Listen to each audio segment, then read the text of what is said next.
Good Friday morning. It's WKRK 105.5 FM, 1320 AM, cable TV channel 25, worldwide at country.am.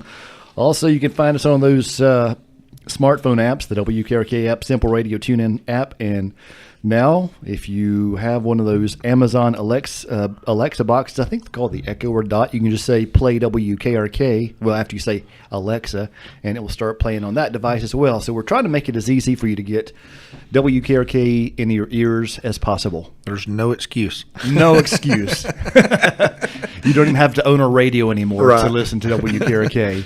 And it is a Friday morning. And on Friday mornings, we always have the sheriff's office here, and usually it is the sheriff himself, Mr. Derek Palmer. Good morning. Good morning. I hear there's an eclipse coming up in several years. We don't want to talk about it. You go ahead and talk about the eclipse. I'm going to eat my bowberry biscuit. Those bowberry biscuits are good, aren't they? Yeah. Miss Donna Lynn had left us some treats, and so we've been eating some bowberry biscuits this morning, and we enjoy those too, don't we? We do. How's the sheriff's week been? It's been busy. Been very, very busy. It has. It's been a busy week, and the chief deputy has took a little vacation this week, and I have to complain because I had to work this week because he's gone. And but he does a lot of work. He does a lot of work. He does a lot of things. Takes a lot of load off of me, and you don't really realize that till people's gone. And when you have people sick in the office and are out or on vacation and those type of things, then you kind of understand kind of what void they leave when they're not there. So, but they'll be back soon, and we glad they had a good vacation. I was worried about them. They were at the beach, and I was worried about the tropical storms and hurricanes and all those kind of stuff coming through. But I just talked to him on the phone right before I came over here, and everything was fine. Only rained a couple nights on them, so not bad at all. Everything's good. Yeah. And we were talking before the show because we've been watching and praying for all those people in the Houston area and surrounding areas about Hurricane Harvey and the devastation that has created. And we were talking about the one in the Atlantic now. Irma that's coming across. Yeah, it looks like it's going to be a bad hurricane.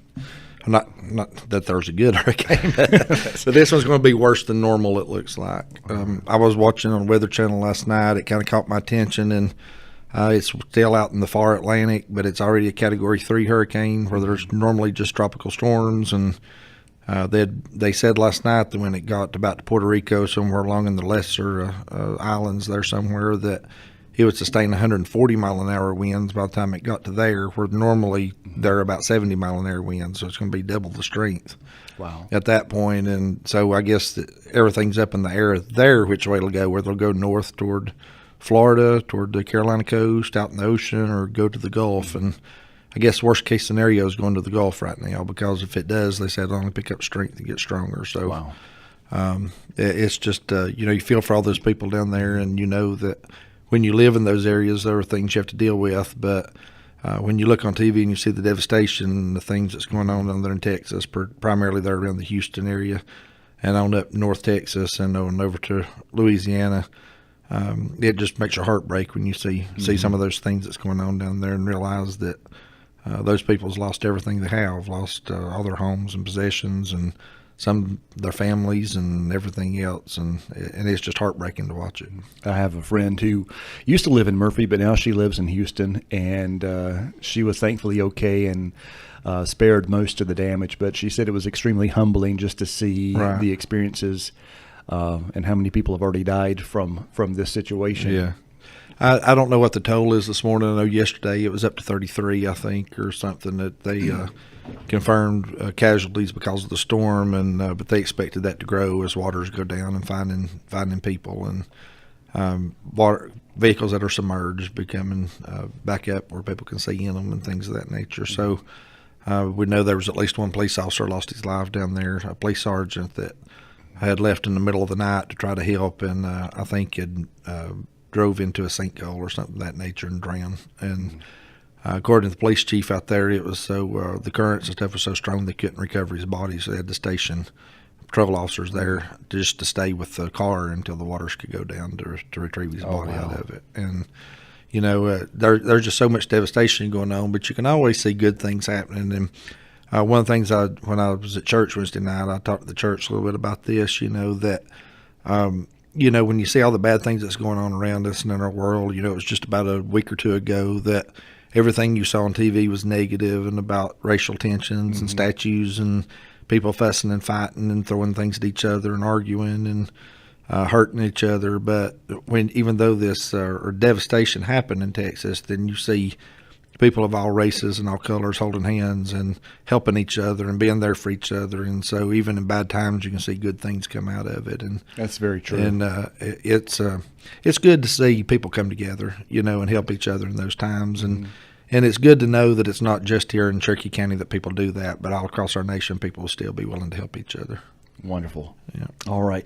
One of the things that some folks in our area are already trying to do a collection drive. Right. And right now, the latest we've heard is financial donations are being needed more than supplies, mainly because the area is flooded. There's not a lot of storage space for items that are coming in.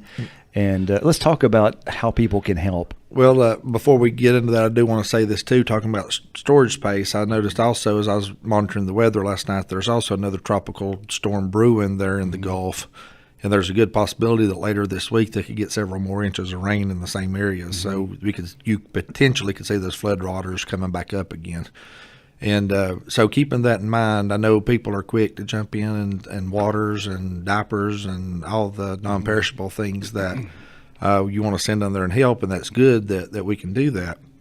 However, like you say, they're running out of places on there with storage space and places to put things that people are bringing.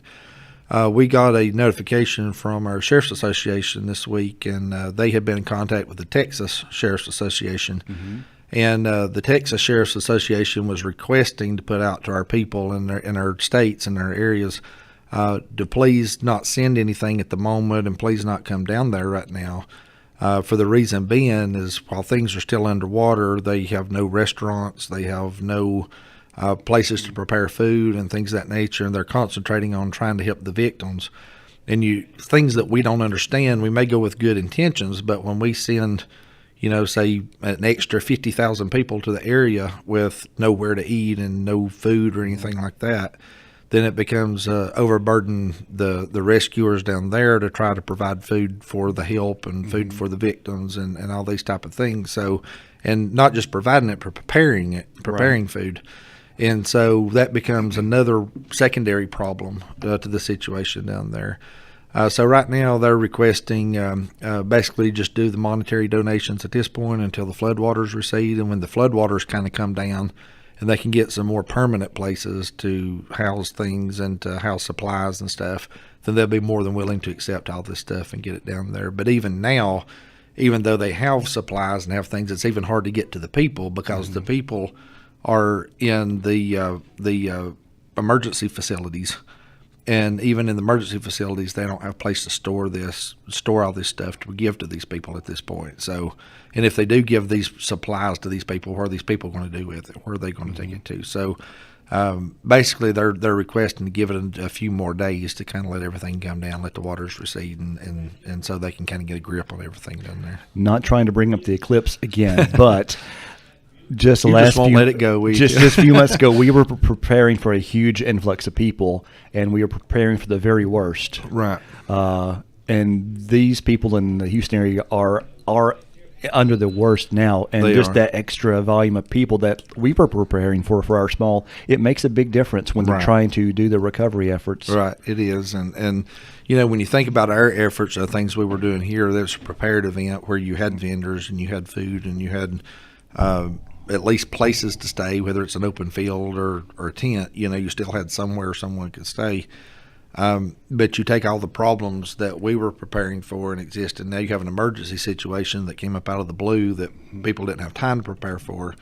And then you have literally water covering everything to where there's nowhere to put people and nowhere to put supplies and things of that nature. So it just brings that added problem. It's creating a new emergency on top of the emergency. It is. So, but I know the people really, really want to help, and they have. We have some of the most wonderful people in the world living right here.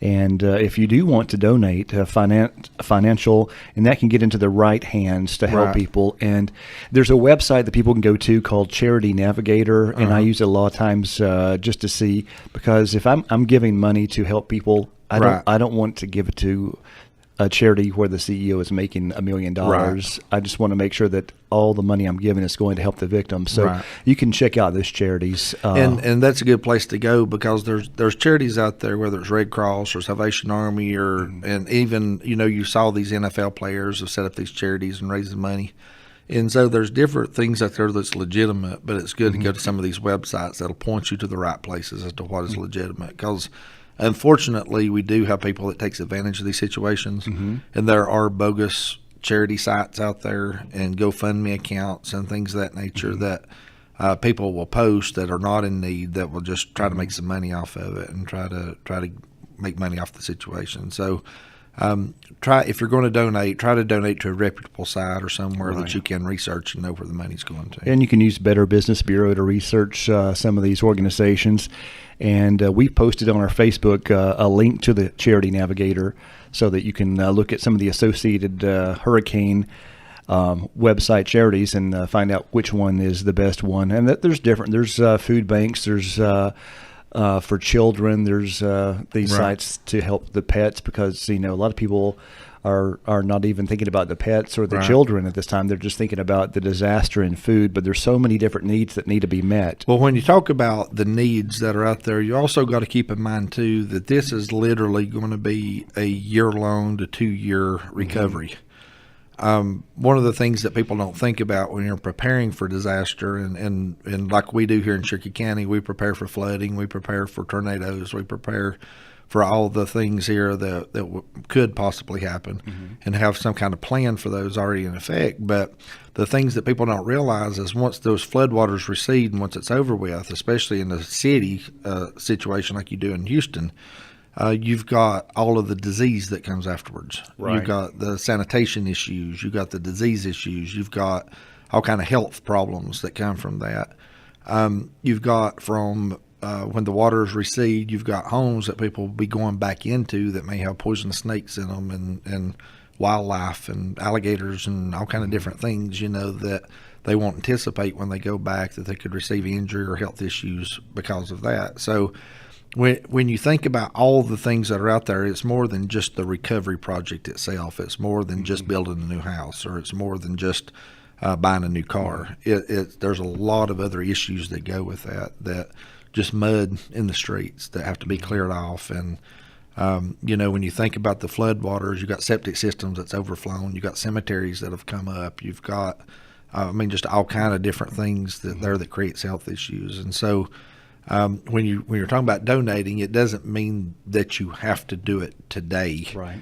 There'll be plenty of time for that. There'll be plenty of time to help. I remember going down to New Orleans after Katrina hit. I wasn't expected to see what I saw, Right. But we had done a collection for toys for Christmas for kids for the victims of Katrina, and we worked with Circuit World on that. And Michelle and I drove down there. She's the one who lives in Houston right now, Right. And I just remember seeing all these cars that were basically total parked under overpasses and bridges. Right. And I remember going into someone's basically destroyed house, and I saw that mud and just toilets that were just full of muddy water, and you could see the watermarks on the walls. And the spookiest thing I remember seeing is driving down this one street, one of the main streets, and they had the painted X's on the doors with numbers on them, and that was that they checked there, and how many people were found alive and how many people were found deceased in those homes from that. So that was a very chilling and disturbing moment for me, and it kind of made me realize, just watching this on the news does not do this justice. But to actually until be there, you've been there, you see it, you smell it, you feel it, you really don't understand what people are going through. And just seeing all these mosquitoes and all these insects, and like you said, the other animals that are now swimming in the streets, and that their bodies are still laying there afterwards. Right. So it's a lot to clean up, and it's going to take a long time to have this Houston area recover from this. It is. And then, one of the things the Texas Association was putting out, not just to us but to other states, was the mind to remember that once the waters come down and they need help out there, they may need law enforcement help. They may need officers from around the country to come down and volunteer to help out, just to keep law and order and maintain things.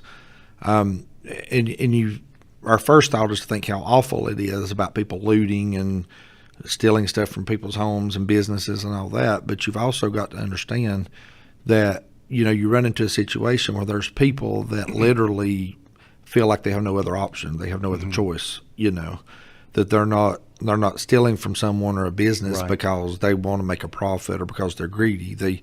They may steal from a business or from a home just because they are surviving. Right. And so you've got all those issues to deal with too down there. So, there's always that law and order aspect that comes in after that, the health and disease aspect and all these different things that come with that when you think about planning for these events and the efforts that go into that, it is just mind-boggling for our little area, much less when you think about a major city and you think about what needs to be done in the city aspect. So our thoughts and our prayers really go out to those people and to the police departments and sheriff's offices and to all the emergency workers and all those people down there, because something else that we don't think about too, these people that's maintaining law and order, these people that's running ambulances, these people that's on the fire departments and rescue squads and that are doing these things that are out here helping other people, they may very well have lost their home too. Right. And they may very well have loved ones who have died in the disaster. And so even though they're hurting and even though they're suffering, they're still trying to put a foot forward to help their community and help their people. So we need to remember those folks down there too as they're dealing with that. Absolutely.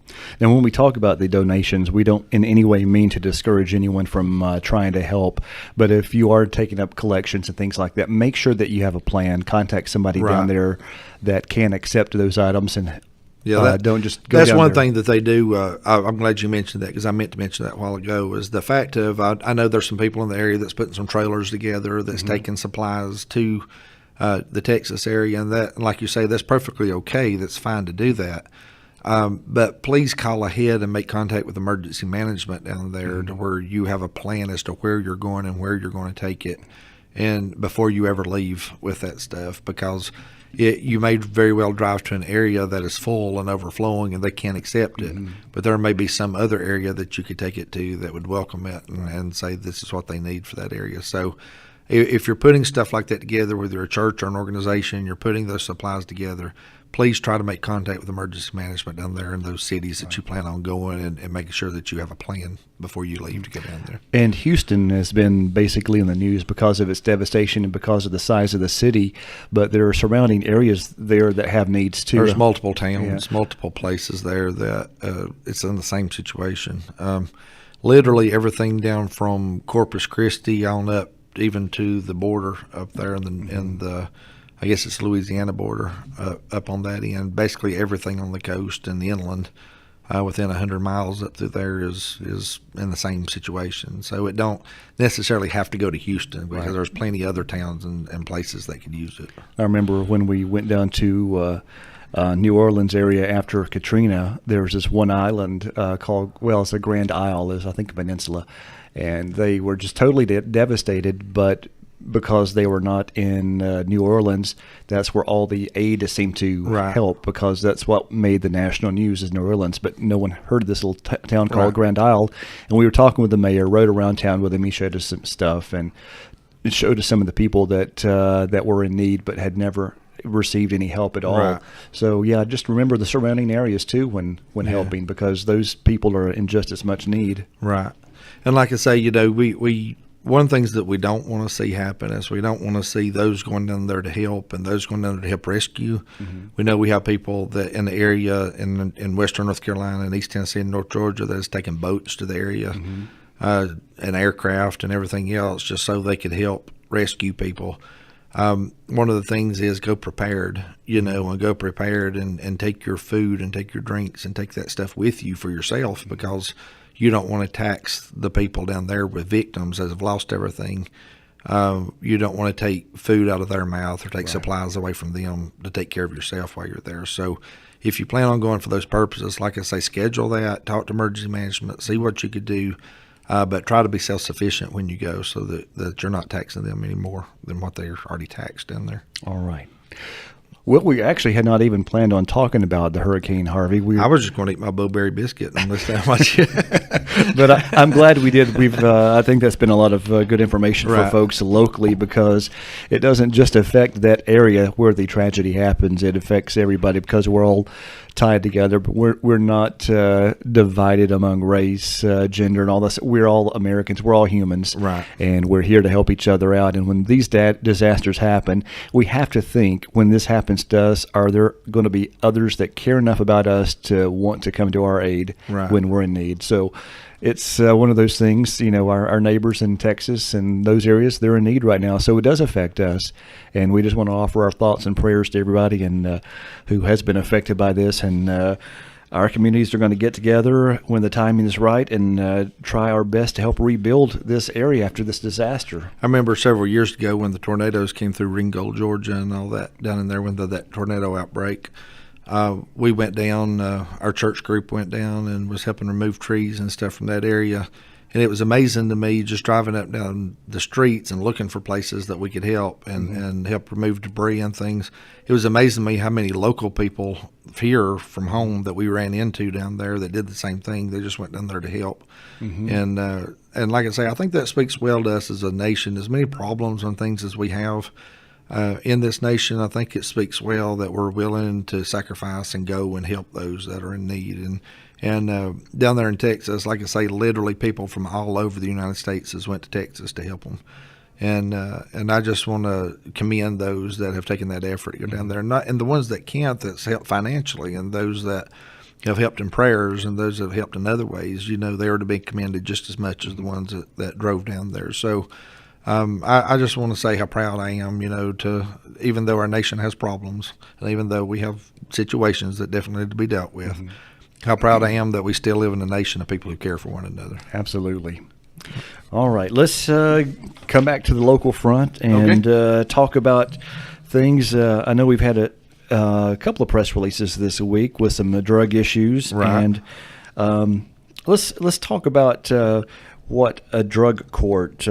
We don't have a drug court in our area, do we? We currently do not have a drug court. That's something that we have been in conversation with the DA's office and the judicial system about. There's other issues when setting up a drug court that has to be overcome, as far as judges that are willing to change their schedules and come and volunteer for that and be a part of that court, because it's not a mandated state court. It's just a completely separate court from our current court system, correct? Right. It's not a mandated state court. So if we did a drug court or successfully did a drug court, it would take everything from judges volunteering to come and be a part of that drug court, to district attorney's office that would be willing to be a part of that, to attorneys willing to step up and be a part of it. So there's a lot of logistical things that has to be accomplished to make sure that we could do that. But that is something we've been in negotiations about and talks about over the last couple of years, and trying to get that accomplished.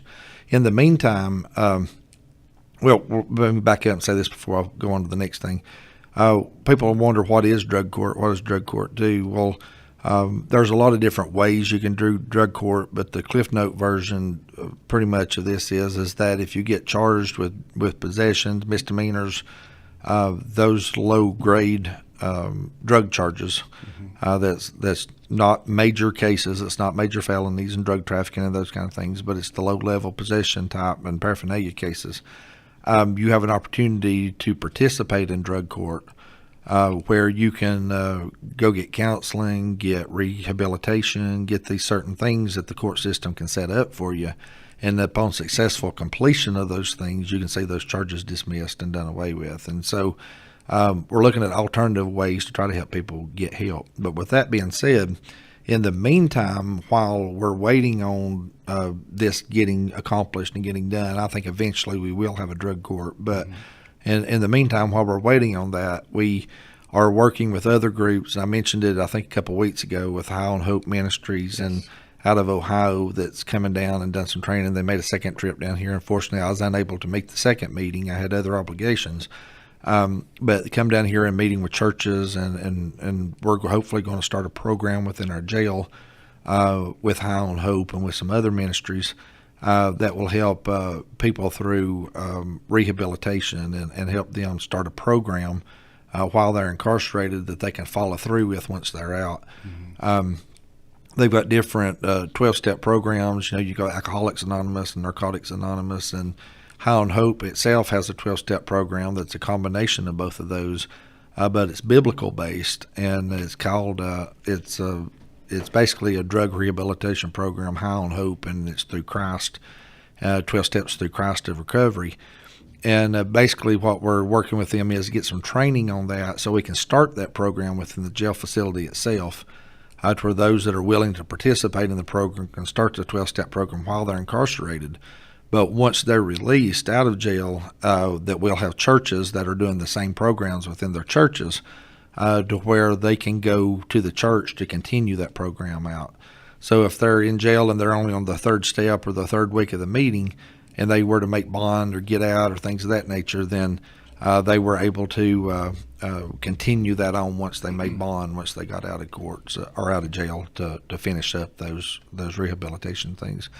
And the High on Hope Ministries also follows that up with other things, not just the 12-step program, but they help anybody that wants to get into a rehab center somewhere in the country that they can find a bed. They also do follow-up programs, weekly meetings, things of that nature, to keep these people involved and to keep them going so that they don't just do a 12-week program and then just give them a certificate and never see them again. But they keep them involved and keep them going and recovering and training. So I'm very excited about it. I'm very excited about getting it going here, and so that we can offer up an alternative to maybe help some people get off drugs and to change that part of their life. There are a lot of people that are addicted to drugs that sincerely and genuinely do want off of drugs, Right. but just can't get on their own that to happen. Right. So that does sound like a great program.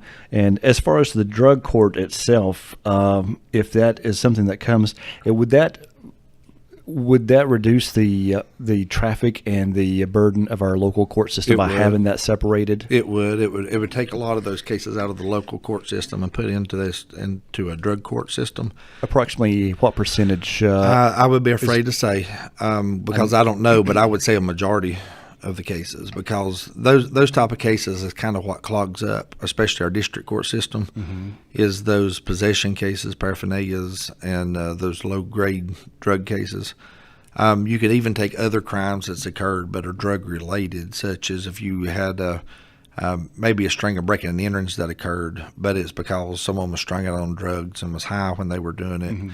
That if even if it's drug related, it can be moved into drug court to get help within that drug court system. And so there's a lot of different ways you can do it, a lot of different avenues you could do it. But like I say, it's a lot of logistical things involved in that has to be sorted out before it can be implemented. One of the other things I know that they have explored and been looking at within the court system is the veterans court, and trying to help our local veterans that may be addicted to drugs and other problems, whether it may be PTSD and other things, of getting them into a court system to where they have the same opportunities. If they're a veteran and they've been charged with a low-grade crime, that they have an opportunity to get some counseling and get some help and get medication straightened out and all those kind of things. And if they're willing to go through that and get that done and get some help, then they can get help with their charges. And so I'm just excited about what our future holds and some things that could potentially be coming down the pike later on. But I think anything we can do as a community to help our people get off the drugs and help them get out of these situations, to help them alter their life and change their life, then that only benefits the entire community and it benefits society. So I told a girl this week that we got on the traffic stop. I was standing on the side of the road talking with her, and I tried to explain this to her. I said, if I could go up and down people's houses, and she had been in drugs before. She had gotten clean. She had gotten help, and then had fallen back into drugs, and now she got caught again. And I told her if I could walk up down the street and knock on people's doors and just say, would you please stop using drugs and get some help, and would take the help and get them clean, I would never put another person in jail. That's all I would do, is help people get clean and help them get off the drugs, because that is the ultimate goal. The ultimate goal is to stop the problem. The ultimate goal is to get the problem fixed, not to just continually arrest people and put them in jail and then they make bond or serve their time and get out and let's do it all over again. And literally we have people that's sitting in jail right now that I dealt with over 20 years ago on the same things, same kind of charges, same kind of drugs, same kind of things they were doing 20 years ago, that they're still in jail today, and it's just a revolving door just coming in and out. And an analogy I've used before, and I think it's very pertinent, is that the clinical definition of insanity is doing the same thing over and over again, expecting a different result. Right. So as a government, if we keep doing the same thing over and over again and expect things to get better, we're fooling ourselves, and we're technically displaying a form of insanity. So we want to do things differently. We want to look for alternative ways and alternative methods to try to help our community.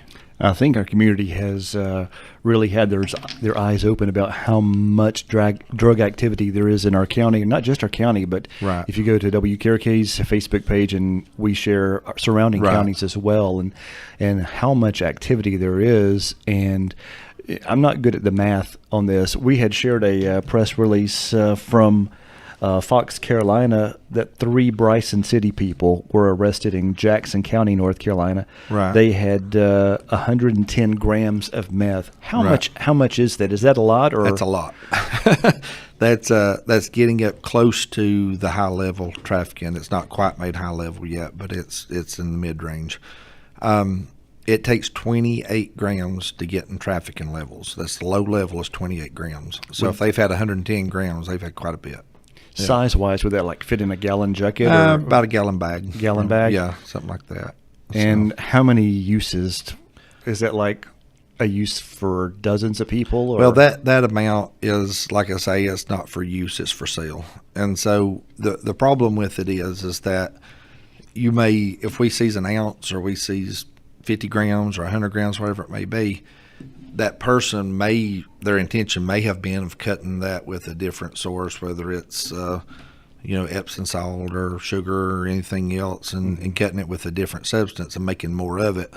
So it's kind of hard to track how many people could potentially use it, because it depends on how much they added to it and how much they cut it down and those kind of things. So it's kind of like watering down. it's watering down something, yeah. Okay. So you never knew what their intention would be with it, whether to sell it like it is or whether it's to cut it down with other things and make more of it. We've actually had people here that we've caught with 4 or 5 ounces of meth, but caught them with other substances. Their intention was to cook it down and mix it with other stuff and make a pound out of it, or a pound and a half or half a pound. And so it's really hard to judge what that usage amount is, because you just don't know what it potentially could be. I know our time's getting limited, Yeah. but let's talk about people who have never ever experienced getting arrested, going to jail, and what their families. If somebody has never been arrested, then they go and do the bail. What is that Right. whole process that family has to go through? Because I know there's not an easy to follow step 1, step 2, Right. this thing. And like when you're in law enforcement, judicial system, everything becomes second nature, so it's pretty easy to you. But for the person that's never been through it before, it's kind of overwhelming to them.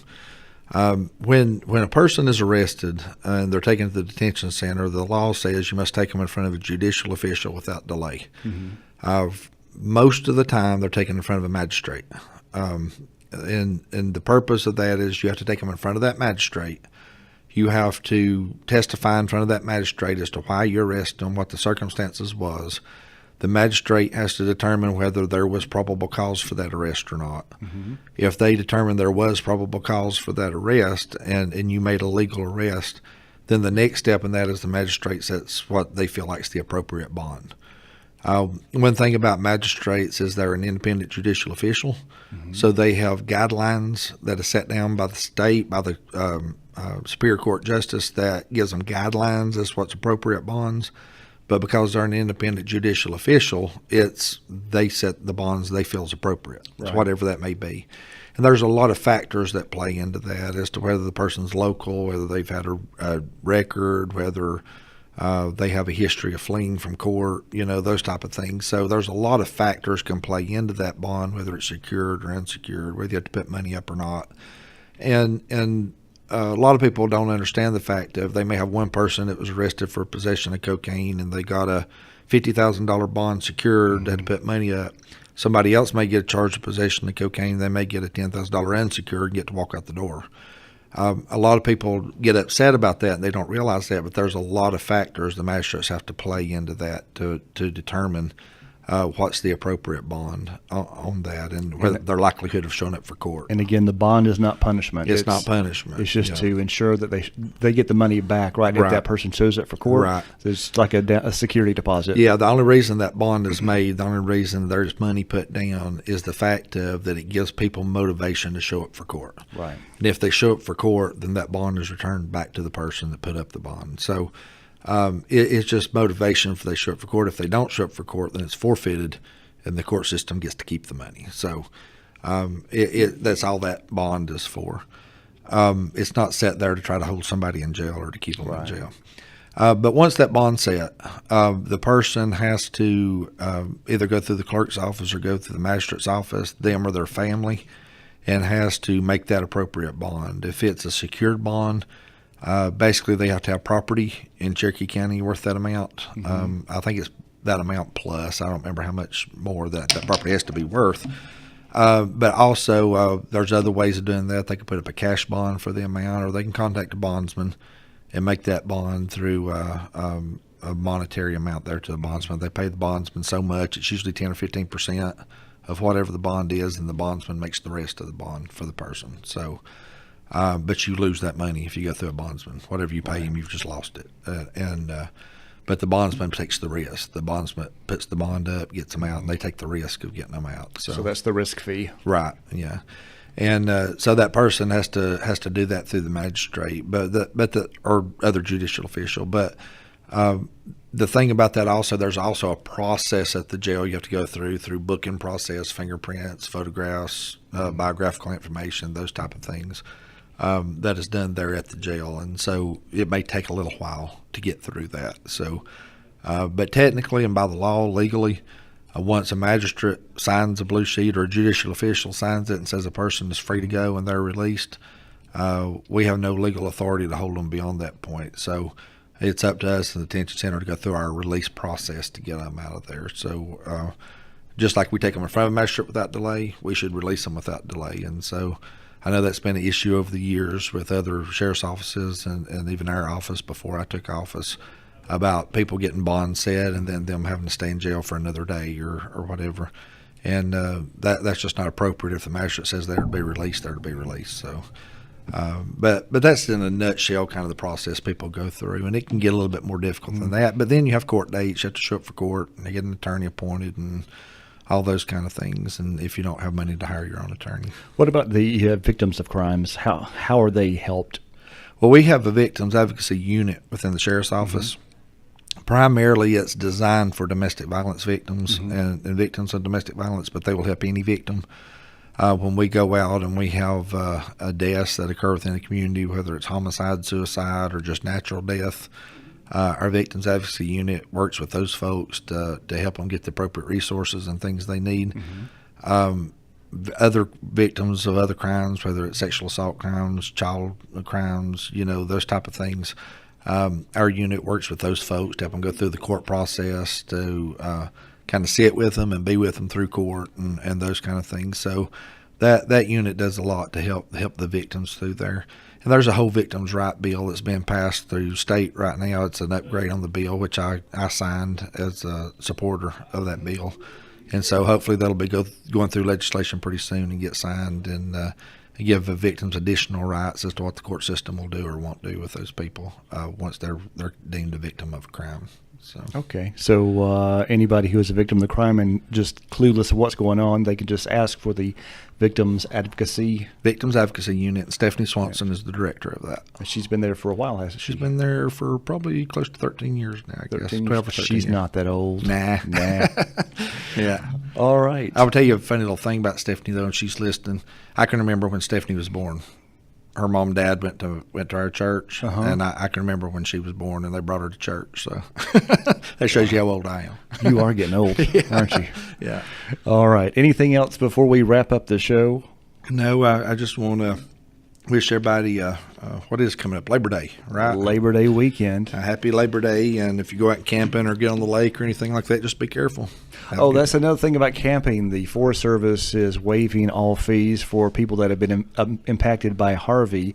So because we probably will see some people from that area come Right. to our local area, and if the people that are needing a place to camp, the Forest Service is waiving the campground fees for those Right.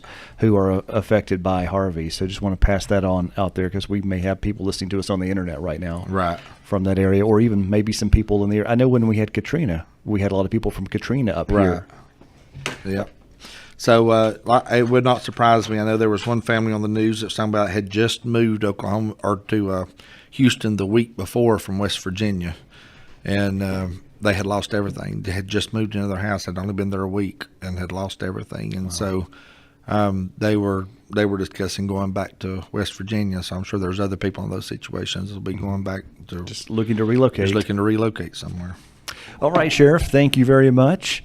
We'll do this again and have more fun next week, same time, same place. Thank you. All right.